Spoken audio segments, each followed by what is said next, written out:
Shairi, swali la lazima. Soma shairi hili kisha ujibu maswali. Moyo wanambia imba, dikteta simwimbie. Moyo wanambia lumba, muhitaji mlumbie.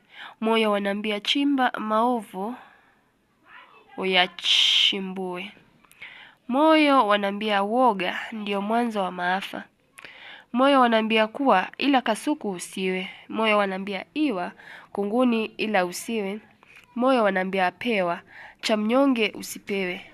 Moyo wanambia woga, ndio mwanzo wa maafa. Moyo wanambia nenda, penye dhulma senende. Moyo wanambia penda, mnyonyaji simpende. Moyo wanambia ponda, ateswaye simponde. Moyo wanambia woga, ndio mwanzo wa maafa. Moyo wanambia tenda, lenye jamala litende. Moyo wanambia unda, lenye faida liunde. Moyo wanambia tunda, lisilo sumu litunde. Moyo wanambia woga, ndio mwanzo wa maafa.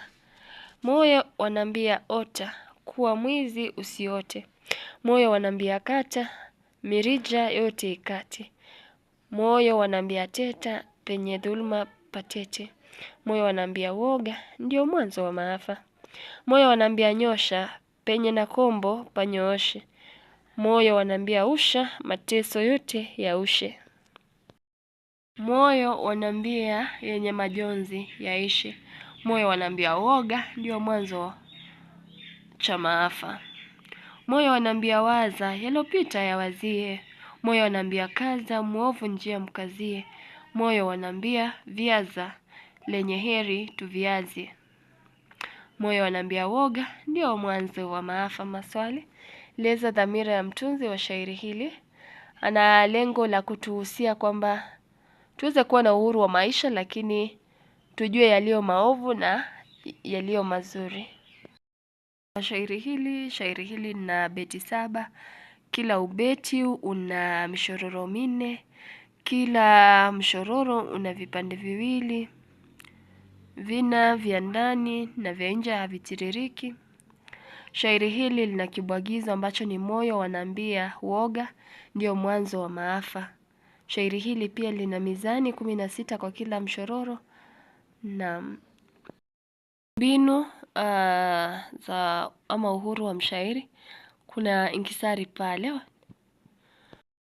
Wanambia imba, badala ya moyo waniambia. Dikteta pale ili kuleta urari wa mizani. Dikteta ni yule mtu ambaye anatumia imla. Hivyo tungetumia mwenye imla simwimbie, tungepata kwamba tumezidisha ile mizani katika mshororo huo au kipande hicho. Eleza bahari ya shairi hili. Arabia kwa sababu lina mishororo 4 kwa kila ubeti. Ni mathnawi kwa sababu lina vipande viwili. Ni kikwamba kwa sababu neno moyo waniambia, moyo wanambia limerudiwa. Ni kikwamba. Mandhuma kwa sababu lina kipande cha kwanza ambalo lina wazo, na la kipande cha pili kina elezea zaidi kuhusu yale ambayo moyo unamwambia. Bainisha nafsi neni katika shairi hili. Inaweza kuwa ni mwanasiasa, inaweza kuwa ni mwananchi. Toni ya shairi hili, toni ya ushauri, na pia ni toni ya kushawishi kuwa moyo wake unamwambia afanye mambo fulani fulani. Bainisha mbinu za kimtindo katika shairi hili. Moyo wanambia kwa ajili ya kusisitiza.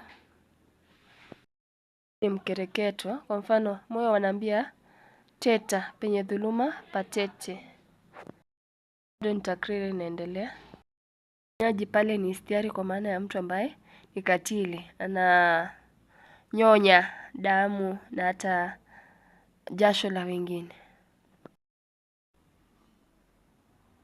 Eleza umuhimu wa aina ya urudiaji katika shairi hili.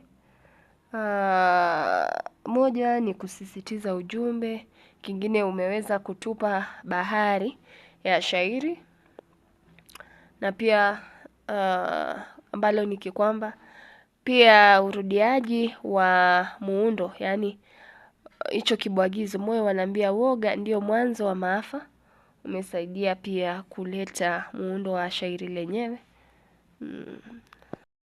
Ubeti wa mwisho katika lugha nathari. Naomba uweze kufanya kazi hiyo. Swali la kuandika ubeti wa mwisho katika lugha nathari.